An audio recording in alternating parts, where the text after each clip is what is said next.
Hey everybody. Sorry, I was taking a sip of water. Bad timing, bad timing.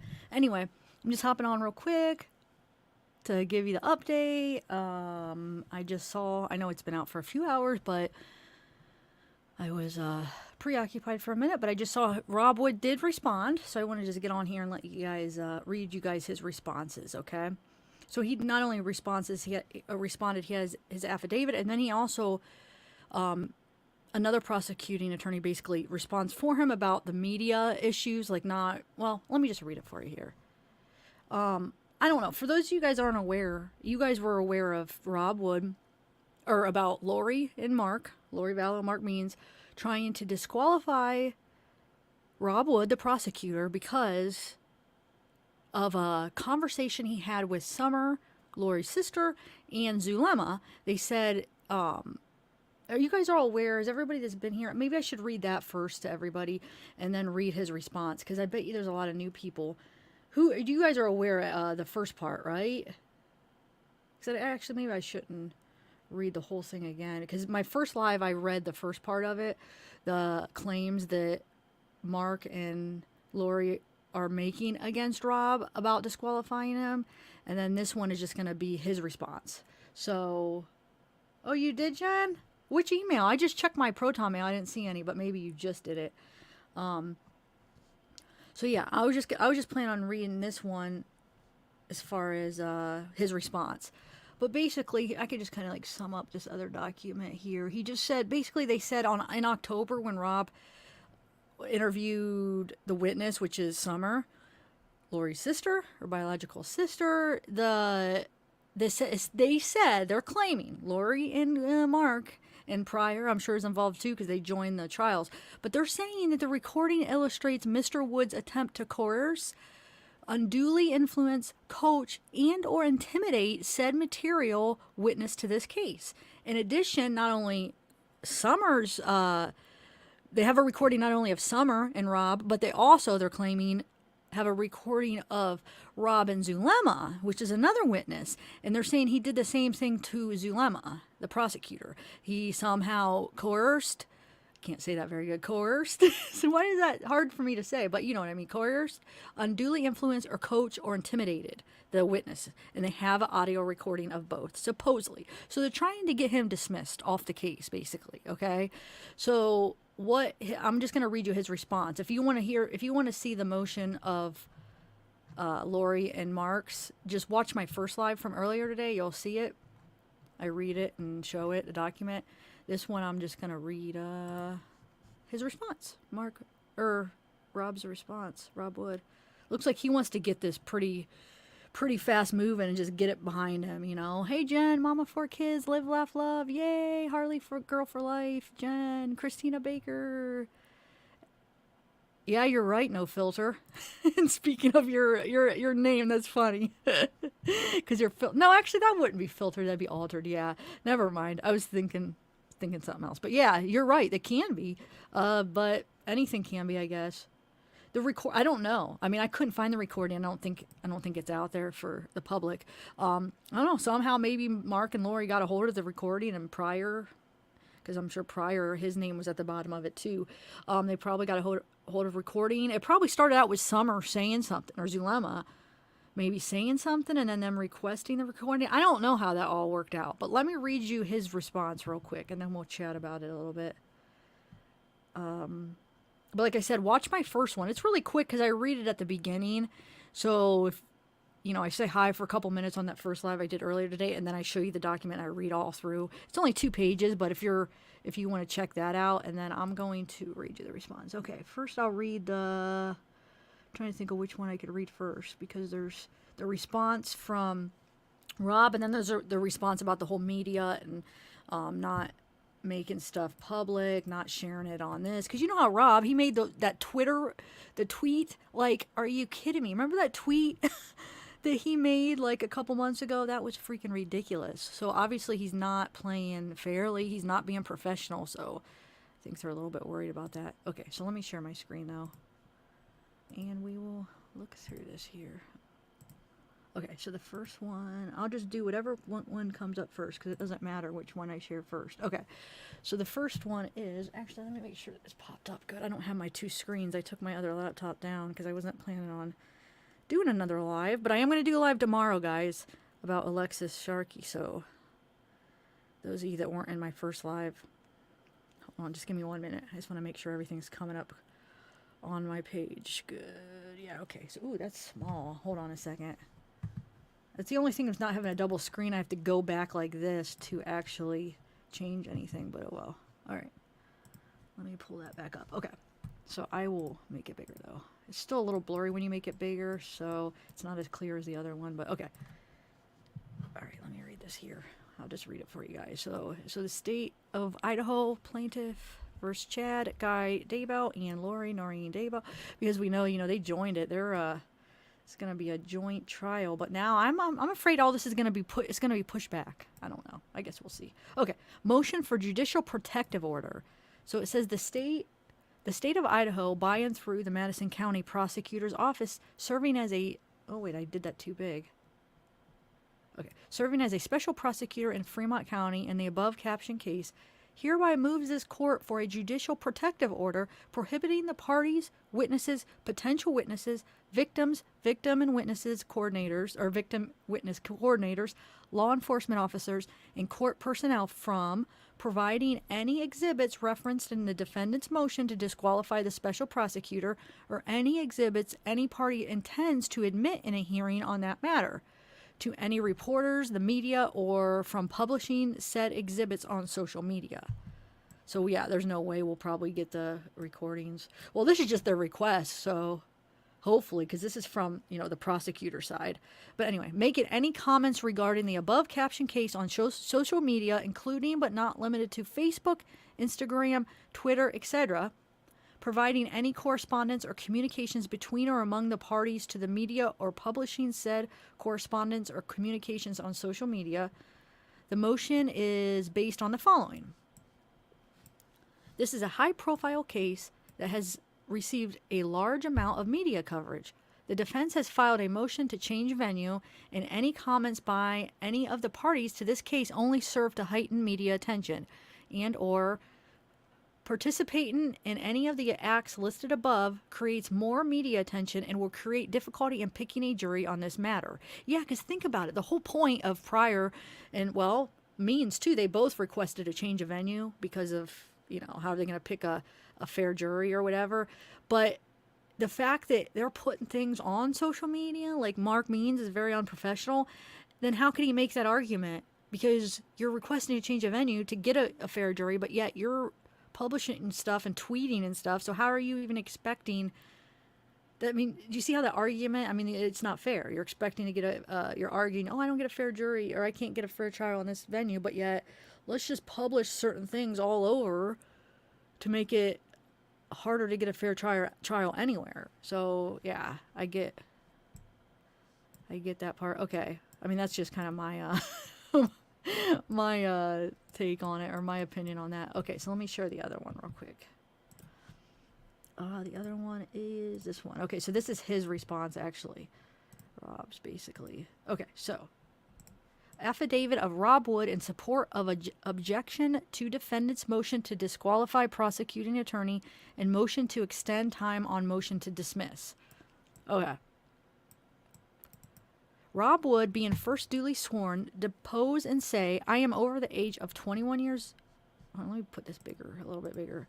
Okay, I am over the age of 21 years, competent to testify, and I have a personal knowledge as to the matter stated herein. I make this affidavit of my own knowledge. I am the duly elected prosecuting attorney for Madison County, Idaho, serving as a special prosecutor in Fremont County in the above captioned cases. At no time did I coerce, unduly influence, coach, and or intimidate any witness or... Hold on, I gotta get page 2. 1 second, guys. Oh, hold on a second. There we go. Okay. Saw my little thumbnail. I take pride in my thumbnails. I always have to do like a unique one. Okay. Instruct a witness how to respond to any questions by law enforcement. Oh, do you remember what it said before? So basically it's saying, yeah, so he didn't, at no time did I coerce, unduly influence, coach, and or intimidate any witness or instruct a witness how to respond to any questions by law enforcement. Okay. At all times during the recordings referenced by the defense in their motion to disqualify prosecuting attorney and motion to extend time on motion to dismiss, Summer Shiflett and Zulema Pestines were represented and accompanied by their Arizona attorney, Garrett Smith. I have never met with Mrs. Shiflett or Miss Pestines outside the company of their attorney. So he's never even seen them outside their company of their attorney. So the meeting with Mrs. Shiflett took place on or about October 1st, 2020, and the meeting with Mrs. Pestines took place on or about October 2nd, 2020.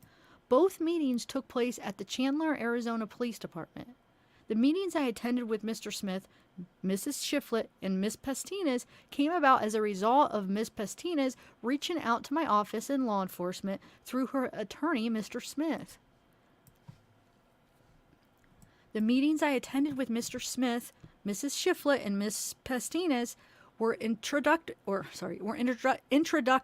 in nature and not investigative.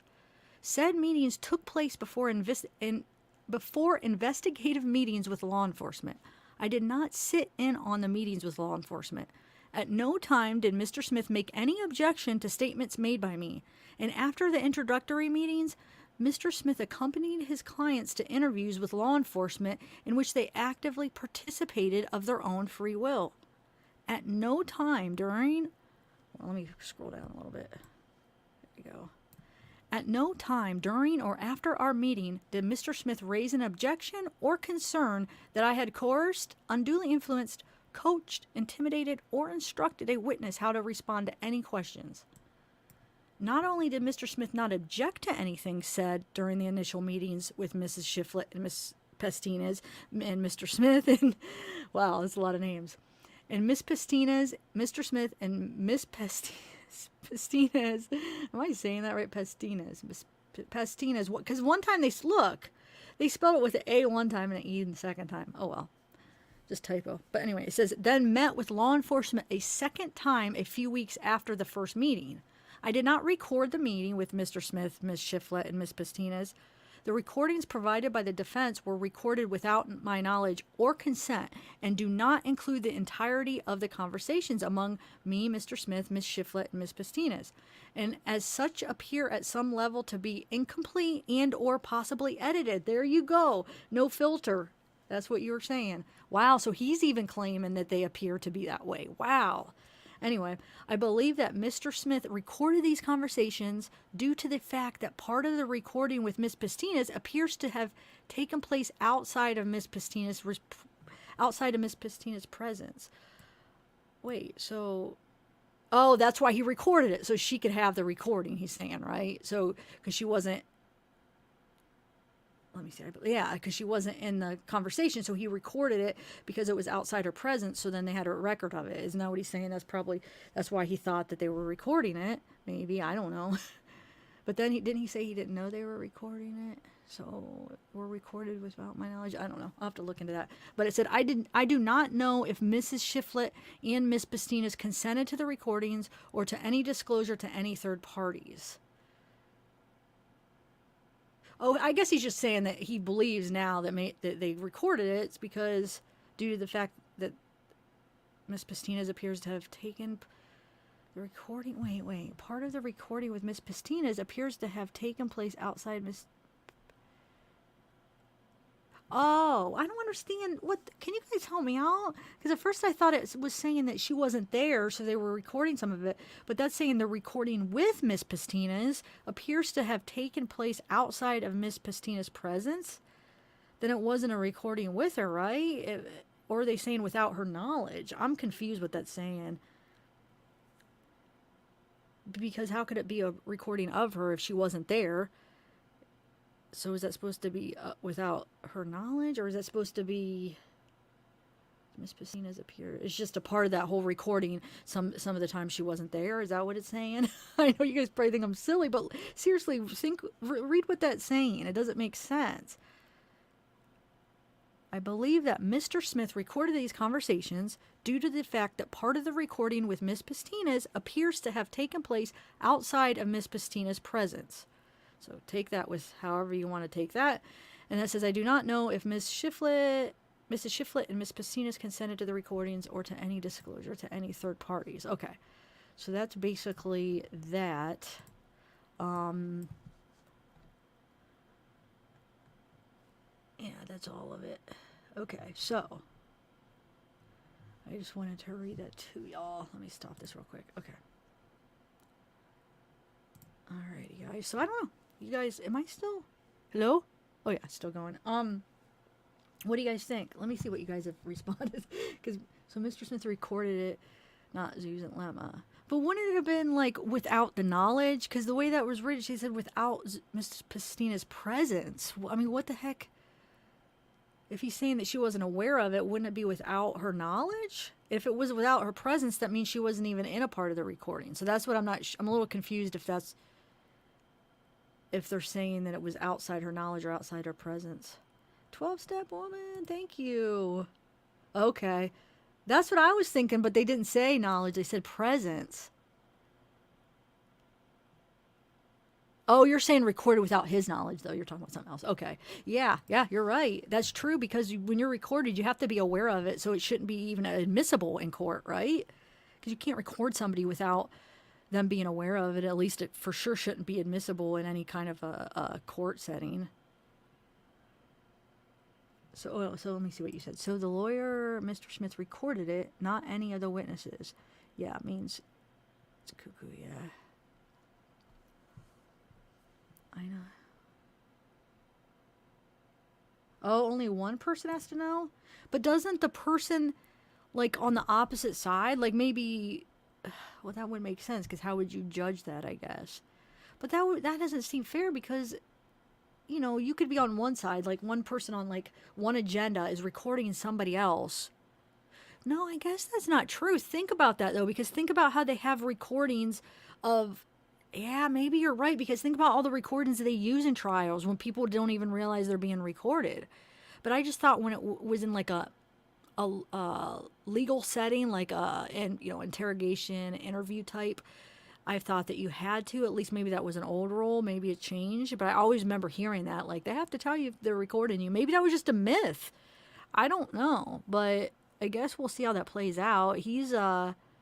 So basically, it looks like he's saying that he doesn't want any of this information. That first thing I read, it looks like that was from another prosecuting attorney saying that basically they don't want this stuff to be, public. So, probably because remember sorry, I'm going all over the place. The motion that Mark wrote about disqualifying Rob said that he wanted it to basically be public, like the trial. He wanted everything to be released to the public.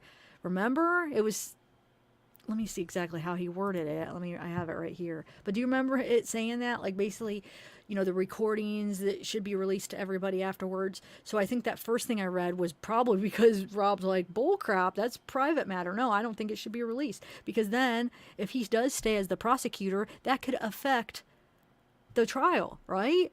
They release this recording, people are going to perceive it however they want, and then that could affect his ability to do the job. So I agree. I think they need to take care of this matter, and they don't need to make it public, the recording. As much as I want to hear it, I don't think that would do any good for the case if Rob Wood stays as the prosecutor. If he doesn't, then it wouldn't matter either way. But if he stays as the prosecutor, well, it still could matter. But you see what I'm saying. If he stays, that could really affect his ability, because people aren't going to trust him, maybe, because if they perceive it one way, even if it's not what he's doing, if they put it off like that, and in this case they put it off like, oh, the people against him put it off like he's being unfair and he did this and that, and then he ends up staying, then people that viewed it like that are not gonna trust him, to whatever he says. It could definitely affect the trial, I think, if they release everything and he stays as the prosecutor.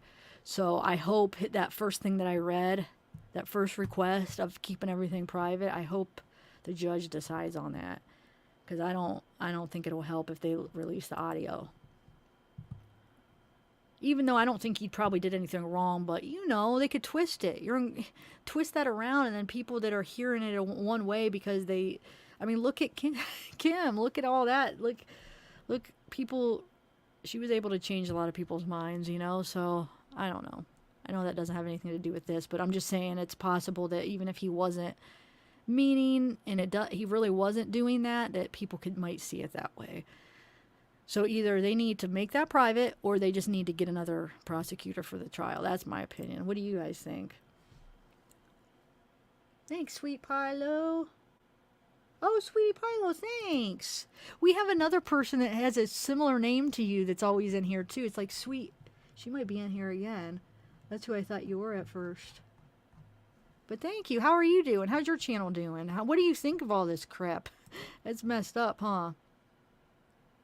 The Lori, she's just something else. And Mark Means, he is so desperate. I think he is not up for this. I don't think he has it in him to defend like a huge case like this. But he's got Pryor beside him. He's lucky. He's going to benefit from the cases being joined, I think, from the trials being joined. He's going to actually benefit because Pryor's a very strong attorney, but Pryor's probably like, screw that. I don't want him to be my team member. I mean, not to be mean, but Mark Means might be great at like a divorce or whatever he does normally. I don't even know what kind of attorney he, because didn't somebody say they had him as like a divorce attorney or something, I feel like, but he might be good on cases like that, but I don't think he's up for this case. So he's just trying to pull out all this crap. Desperation, I think. Think about cops are always... No, I know, Nedra. That's what I was just thinking. Now, these days, I think the laws are different now because of all the technology and everything being recorded. Like, everything is... Almost everything. At one point, I feel like 10 years from now, you won't be able to go anywhere without being recorded, I think. So I think the laws change as they kind of adapt to the time we're in. So I would say probably like 10, maybe 20 years ago, yeah, that used to be a rule. At least remember hearing that, yeah, if you're being recorded, you have to know. And I bet you they've changed stuff since it's too, that would be too hard because you're recorded everywhere. And they use that. You guys, I wanted to do... That's another live I wanted to talk about. I'm going to do it on like maybe a random live when we're just having a general true crime discussion. But I found an article now that they are actually using emojis in the court of law. And they have like people analyzing emojis and what it could mean when people use certain emojis. And they are starting to use those as evidence in law. Like, let me see if I could find that article. I think it's on my other computer, though. I was going to read it for a live one day because it's just crazy. Hold on. Maybe I could Google it and find it real quick. I think I actually have it saved under my other computer, though. Hold on. Let me see. It's very interesting. I was like, you got to be kidding me. It's so... Emojis could be so subjective. Like, how... But they have people that are going to be experts on it. Like right now, they're probably just learning. But pretty soon, 10 years from now, they're going to be like experts on maybe like why people use certain emojis and what it means. But I still think it's going to be hard because it could always be subjective, you know? Let me see something. I just want to see if I could find that article I was going to read. If not, I'll just... Well, what I was going to do is do a little bit more research on it. So I not only did have the article, but I had more information to do like a whole live on it. And I think it would be interesting. So maybe I'll just wait because I haven't actually got to dig into it. But I found the article I was talking about. Yeah, increasingly coming up in court cases. Most prevalent in sexual harassment and criminal cases. I don't know. What do you guys think? Should you want to talk about it now, or should I just do another live some other time about it? Let's see. Oh, no, sincerity. Okay, so what happened is... Here, let me pull this up. Let me share this real quick so we can kind of read through it. Because a lot of people... I read it in the first live, basically, and I didn't read it in this live. Well, I read the response in this live, but actually, let me just share the original... the original thing that it's a response. So Rob Wood responded to this motion that Lori and her prosecutor, Lori and her attorney, they basically, look, yeah, here it is. Basically wanted to disqualify Robert Wood because of these phone conversations, but actually they weren't phone conversations. So I don't know why when I read it at first, I thought it was a phone conversation. Let me see. When I read the first time, but then we read his response. So basically, Robert Zulema Pastinez and Summer Shiflett, it looks like they have the same lawyer, right? Isn't that what you kind of took from that, Mr. Smith or whatever? So they have the same lawyer, it looks like. They, and Summer is Lori's sister, they met with law enforcement a few times, and they were recorded, but it doesn't look like that Rob was even aware that they were recording them, but they were with her attorney, and now Mark Means and Lori are claiming that he was coercing, here, what words do they use? Coerce, hold on. The court has been, well, let me just read this, guys, what I have you here now, because some of you guys haven't even seen the first one. I'll skip around. Okay. We'll start. So yeah, the court has and is granted the inherent authority to remove the prosecutor on many grounds. Counsel for said defendant moves this court for this order as Mr. Wood has committed prosecutorial misconduct. This misconduct further supports defendant's motion to extend time to dismiss to allow the defense to amend its motion and present the newly acquired additional evidence that was not included in any of the state's discovery responses, including but limited to the most recent discovery responses. Shouldn't I say including but not limited to? I don't know. But grounds for motion. Here it is. It says, said motion is based upon a recently received audio recording between Mr. Robert Wood and the material witness Summer Shiflett, who is biological sister of said defendant Lori, that occurred October 2020. The recording clearly illustrates Mr. Wood's attempt to coerce, unduly influence, coach, and or intimidate said material witness to this case. In addition, an audio recording of Mr. Wood interviewing another material witness, Zulema Pastinez, also at or around the same time, discussing the matters that support the state's position of the case, etc. Basically the prosecutor misconduct violated the due process rights to the defendant's Idaho and U.S. constitutional right to a fair and impartial trial. The prosecutor engaged in coercive, unduly influenced, coaching, and intimidating tactics to manipulate a material witness in the case. So basically, the prosecutor in this case violated the Idaho rules of professional conduct as well as the ABA rules of by his actions, statements, and the like detailed on said audio tape. The prosecutor's misconduct could be construed under the witness tampering and witness intimidation statutes as criminal acts. The prosecutor's misconduct has made him a material and necessary witness in this criminal case. Further, the defense intends to file additional motions as it relates to this evidence and intends to subpoena the prosecutor as a witness to support these motions, future motions, and at the trial itself. The prosecutor's misconduct has caused the potential for future civil directed at or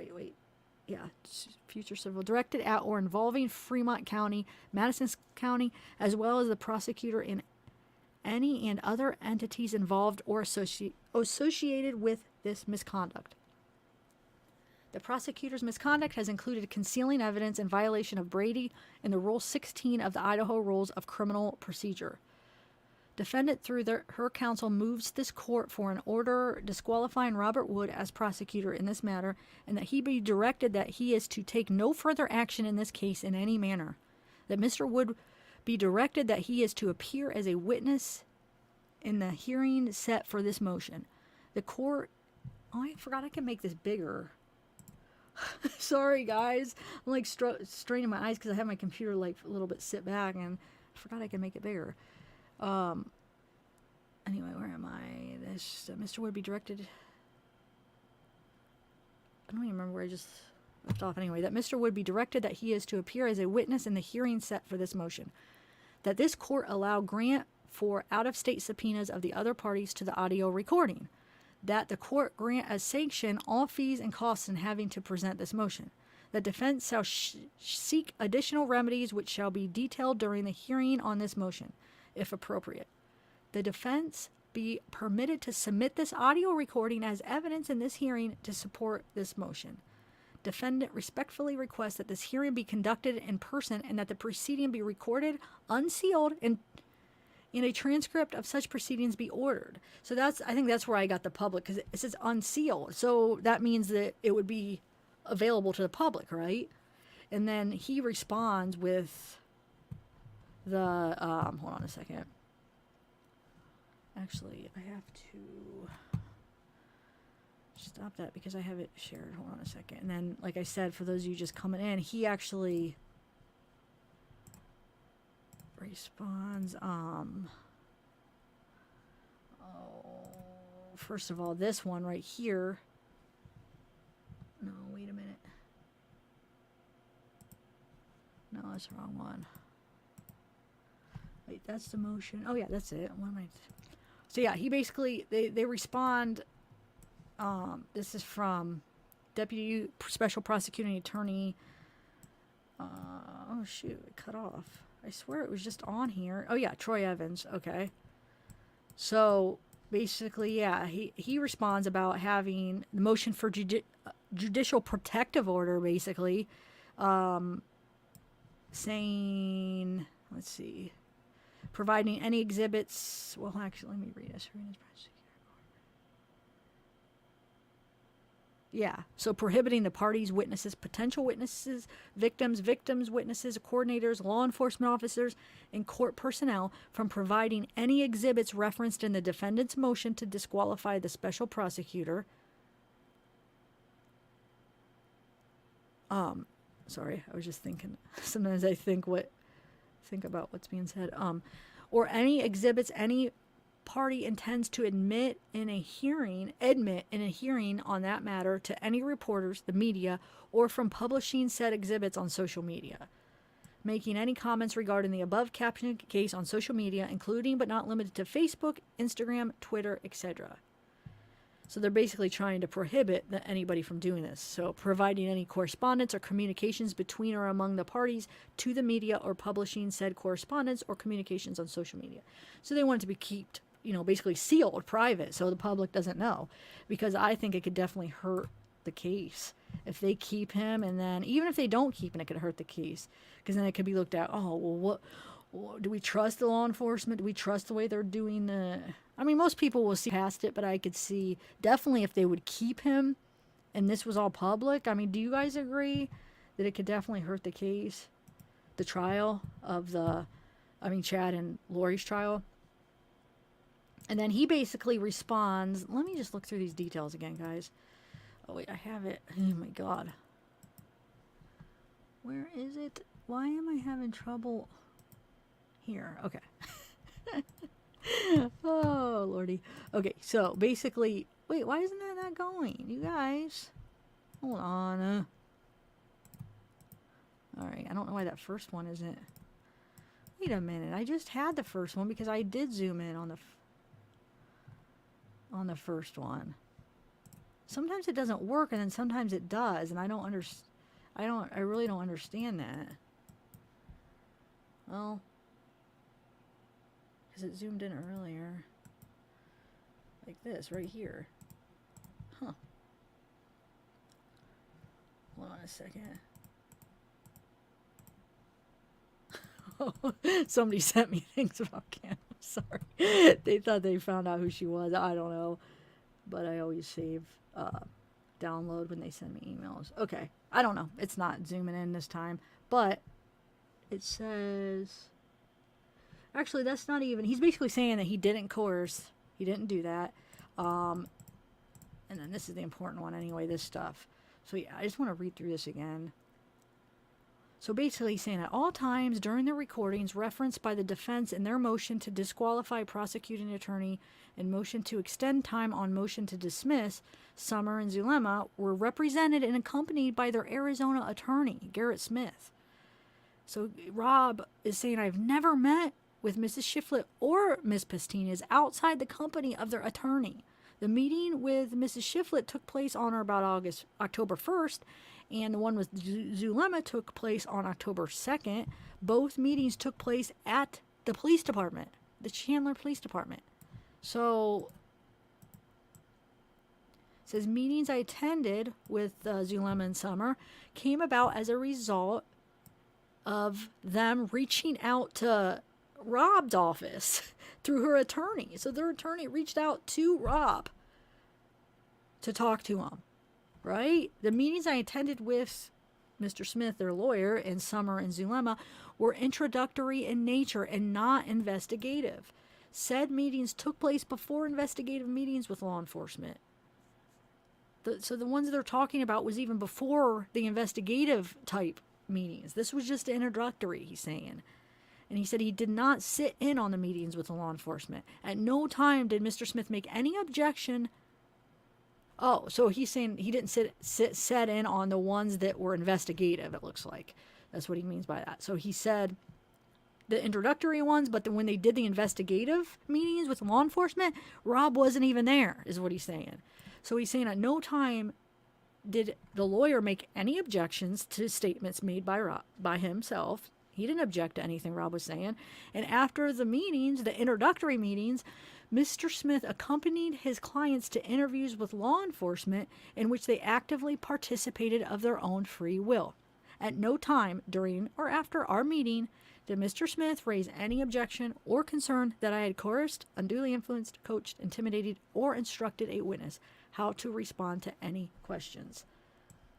So not only did Mr. Smith not object to anything said during the initial meetings with Summer and Zulema and Mr. Smith, but then they met with law enforcement a second time, a few weeks after his meeting with them. So after their introductory meeting, then they actually even met with law enforcement, but he wasn't even a part of those meetings. But they were more investigative, he's saying, when they met with the law enforcement. He was only there for the introductory parts. And he's saying they were there with a lawyer. They reached out to him to set up the meeting. So, anyway. And Rob's saying he didn't record the meeting with them. And he's saying that the recording that they recorded, they were without any knowledge or consent of Rob. And he's also claiming they do not include the entirety of the conversation. They appear to, at some level, to be incomplete or possibly edited. So, and then he's not even sure if Summer and Zulema consented to the recordings. He said he's not sure. Or to any disclosure to any third party. So, sorry, I just wanted to redo that just so the people that just came in just say the whole story. So that's that, guys. Okay.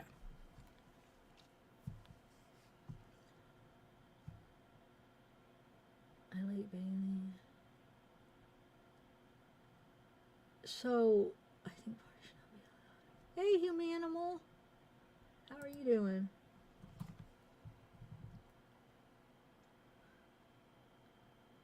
I know, yeah, I agree.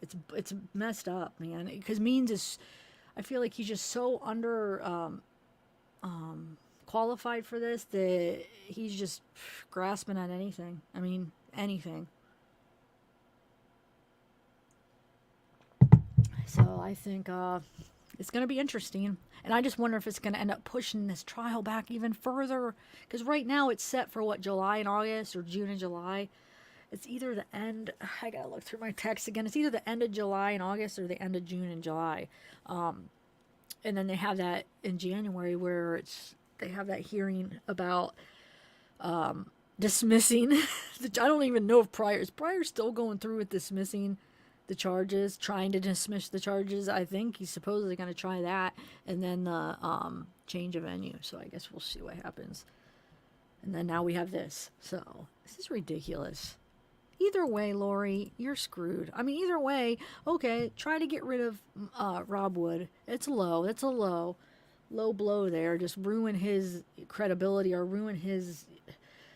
Hopefully, he'll win, but it's just wasting time. But let's say somehow you do win this little issue right here, you're gonna still have another prosecutor, and maybe they're even gonna be more aggressive. So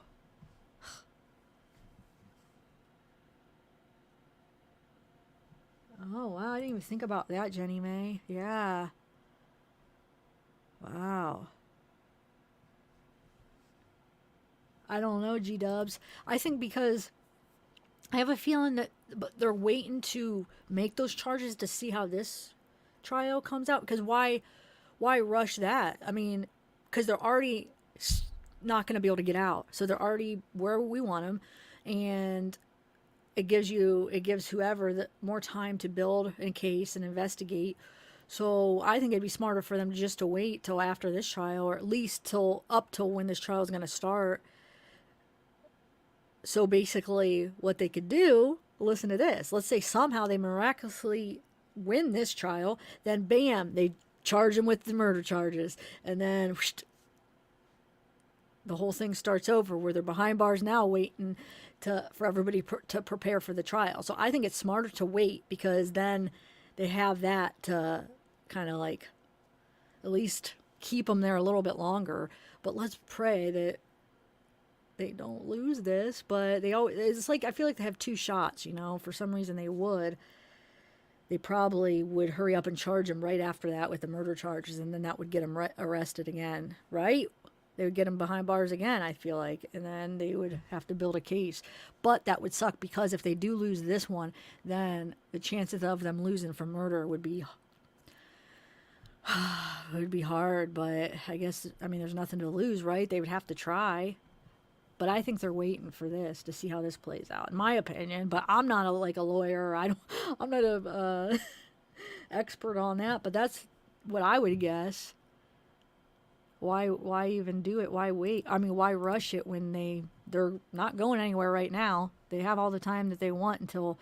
Your biggest concern with something like that is that this person's free. You wouldn't want them to do it again, and that they're free. So that's why you would want to hurry up and rush and get the charges. But they're not going anywhere. So why not wait till they have to? They actually have to do it.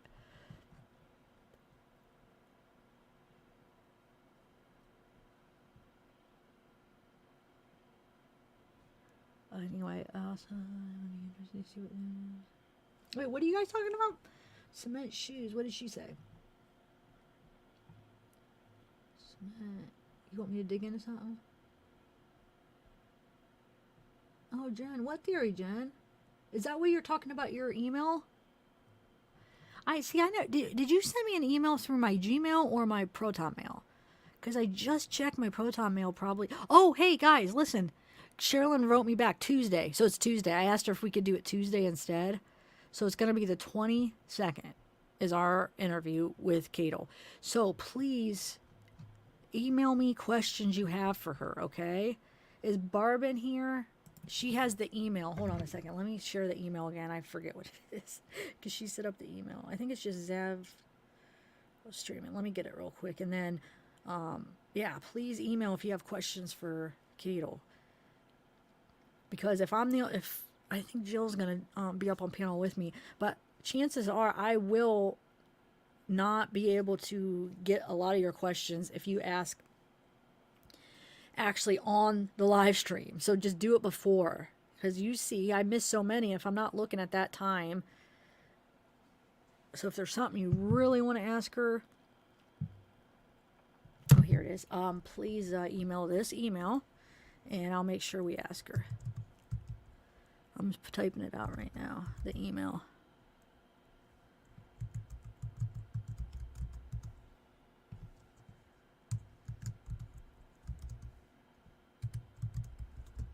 And then also for Kelsey one Saturday. If you have any questions for Kelsey, Libby's sister from the Delphi case, questions right there, guys. I know I keep repeating it, but sometimes there's new people that weren't here for, they're not here when I say this. So for those of you who've heard it a million times, just don't mind me. But if not, yeah, definitely email me questions, please.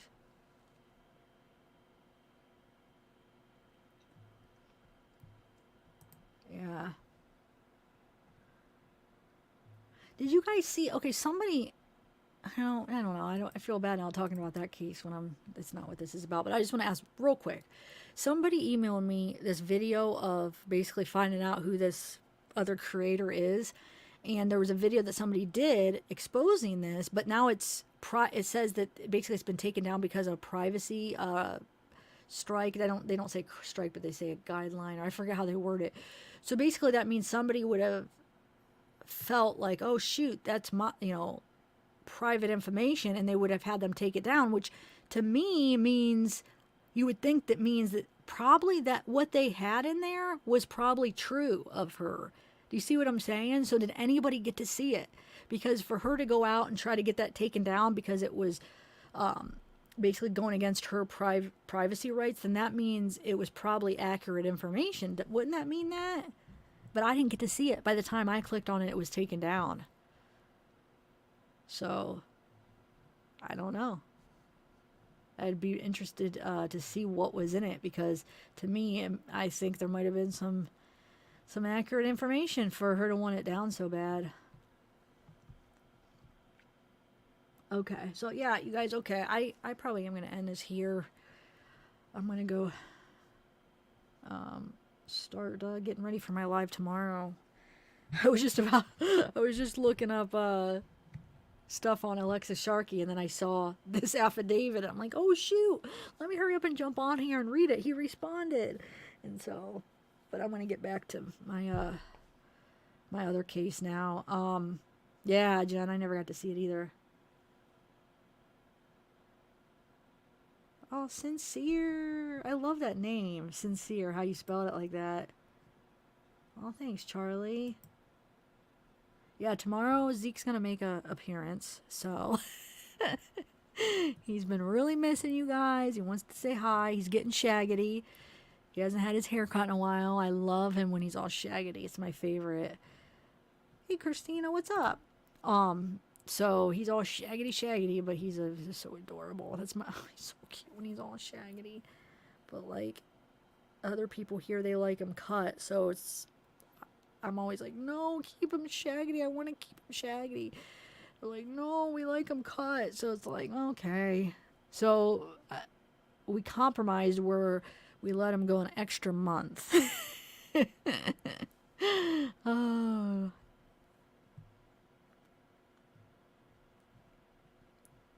All right, y'all. I think I am going to get going. But that's the thing. If you think Cato's lying, that's fine, because, I mean, it doesn't look good. But the thing is let's try to come up with some questions where we could ask her respectfully, but we could kind of ask her to feel it out to see if she could answer. And maybe in a way where we're not flat out saying you're lying, but we're saying, okay, so if this is true, blah, blah, blah, just ask certain details. So maybe you could help me out with some good questioning, and that has to do with that somehow, where we could kind of test it. Like, you know how, like for interrogations, you know how they say, and this is definitely a technique they use, where they'll ask the same thing a million different ways. You know, I've experienced myself in the issue I had once. I know I think I mentioned it before in a couple of my lives, but I'm not going to get into it now. But I've been basically interrogated like that, and that's exactly what they do. But the thing is if you're telling the truth, you could answer every time the same way. But if you're lying, sometimes it's hard, because the way they ask it, it's like they trick you. So if you are lying, then you might screw up on that way. Do you see what I'm saying? But if you're not, then it's pretty easy, because it's the story and you don't have to think about it. So every way you would answer it, if you're not lying, would always be consistent. But if you aren't, you could get mixed up and confused. So that's what I'm saying with this right now, is maybe there's a way we can ask those questions in different ways to see, like, if we could get the truth, you know. Do we have any FBI agents here that know how to really question people? I know we have people that are definitely better come up with better questions than me. So, okay. I love a storm, loving Coco. Me too. Oh my gosh, I love a thunderstorm. I always feel so cozy. I mean, the only time I don't love it though is if I'm out driving in it. But chances are, with our world out, I'm never really out driving in it that much. Especially at night, when it's storming at night, it's really hard to see for me. And then you have those puddles that you could hoverboard. But besides that, if I'm at home, oh, I love a good thunderstorm and this lightning and the thunder and the rain, the sound of the rain. I absolutely love it. All right, guys. I am gonna go. I will talk to you tomorrow. Oh, no. Live, laugh, love. Kelsey, Saturday at around 8 p.m. Supposedly, I don't have direct contact with her. One of my other mods is doing it just because I had her do it. She's like, yeah, I'll talk to her. So maybe I should actually see if it's okay if I just have the direct contact. So at least I have some kind of communication before. But she's been basically communicating with her. So I told her to tell her at 8 on Saturday. So hopefully, fingers crossed, hopefully everything works out. But that's Saturday. Tomorrow I'm going to do just a live about Alexis Sharkey.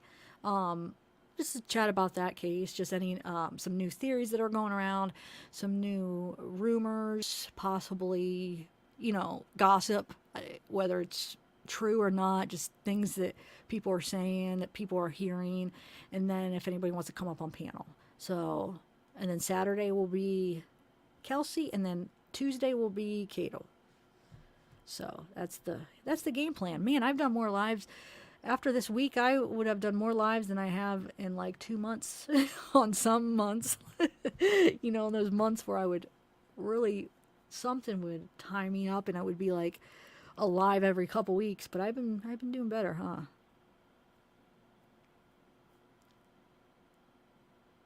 I feel like because I have my setup is getting better and better. Where, remember when I used to have to go down to the basement? So I would have to set up everything every time and then take it down because it's not my basement really, so I couldn't just keep all my equipment in the basement.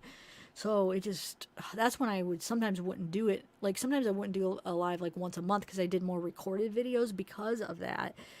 Oh no, actually no, I lied, because even my recorded videos I would do down there too. So, but what I would do when I recorded videos, I'd record like 3 in a night. So I would go down there and record. I'd be down there like all day and record like 3 videos and then I'd edit those. But anyway, so I don't have to do that anymore. I'm just always set up the same in my room. So, and it's my own spot. So, and I'm starting to get the equipment that I need slowly. So yeah, definitely. I think it's going to be a normal thing for me to go live a lot more now. So I'm happy. I like it. I love just being able to pop on, have everything set up, just come on whenever, like something like this, just come on, and it doesn't have to be like a big ordeal where I have to set up all this equipment for a quick update. That's why I never did it before, because it was like, gosh, for just like a 5-minute update, or, well, it's turned into an hour, but like a quick update. So what I would do is I would wait till I gathered all kinds of information and then just put it into one big recorded video. But by the time I would get it out, it would be old news. Well, not always, though, because some things I would find that not everybody was reporting on anyway. But anyway, yeah, they are, Bubba. Yep. They definitely are. All right, guys. I am going to go now. Wait, what's Cement's shoes? Cement, you must be saying some good things here. I saw a couple people were like, yeah, what is she? Mandy, I wouldn't want to be in her shoes. Bunch of lunatics, they sound like. Wait, who's a bunch of lunatics? Oh, yeah. All right, yeah. I could be stuck here. Not stuck, but I could go on forever just reading your guys' comments, but I better end it. Had to run and they would have screwed up. Wait, what? You mean, if I thought it might be true, just because if Bella had run, that would have screwed up everything for him. Wait, if she would have run, when? Huh.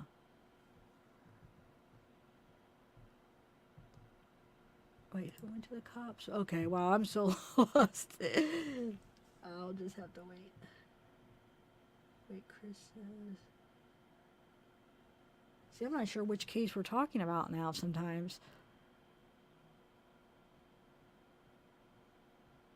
Wait.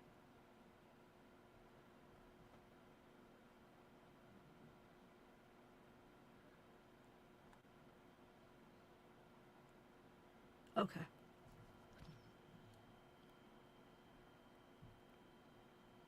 I want to say one thing though about the dream. I listened to that Sarah talk, and she even, if you listen to her on that new updated video, she even kind of stresses that that's not what she thinks as far as Chris hearing her dream, and that's where he got the second confession. She's like, no, I mean that's really not my goal. That's not my intention here. And she even said that it was in March. It wasn't until March that she heard that the Watts may have even heard about the dream. So, I mean, what's the chances that not only did one of the Watts hear about the dream in a couple weeks after she had it, but then they went and told Chris? Because just think about this for a minute. Think about at that time. This was before the second confession. Think about that time, and remember hearing some of the conversations with his mom, the phone conversations that came out. They didn't talk about that much. Anytime that they wanted to talk about the stuff about the case, like Chris didn't want to talk about it. Oh, it's being recorded. And remember Ronnie said that, he didn't want to upset Chris. I personally don't think that the Watts, Cindy or Ronnie, at that time especially, would have read a dream like that somebody had about Chris doing it, Chris being evil. It just seems unbelievable that they would even repeat that to Chris. They don't want to make him like upset. Because think about some of the details in that dream. I just don't see that any of that his parents or Jamie would tell him that and get him all upset, especially back then. Even now, I don't see it. Like that they would get him all upset and tell him those disturbing, horrific details at that time. Do you see what I'm saying? There's no way. There's no way that they repeated that to him then. Like that they just read the details of that. Do you guys see do you guys agree? Can you see Cindy or Ronnie doing that? Think about their phone conversations and how they consisted. Anytime they tried to talk about the details of that, nope, he didn't want to talk about it. We're being recorded. Think about Ronnie saying, Cindy, we don't want to upset Chris. They try to keep it lighthearted. Can you see any of them reading all those horrific details? Now, this is before he even did his second confession. Can you see them like, oh, you have to hear about this dream some random person on Facebook group had? And considering that the dream made him look horrible, do you think they would have really read that to him? No, I don't at all. To me, that sounds so unbelievable.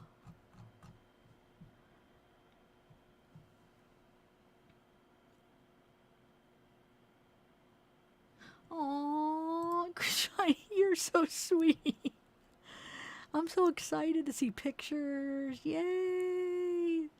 Yeah, let me know. I'll be there. I'll be like, come on, Shani. No, oh my God, I sound silly. But no, I mean, either, yeah, you could always play an old one of my videos, or maybe I could be there somehow. Like my voice, I could, give me something to read or something that would calm me. I don't know. That's funny. 10 weeks. Wow, how exciting.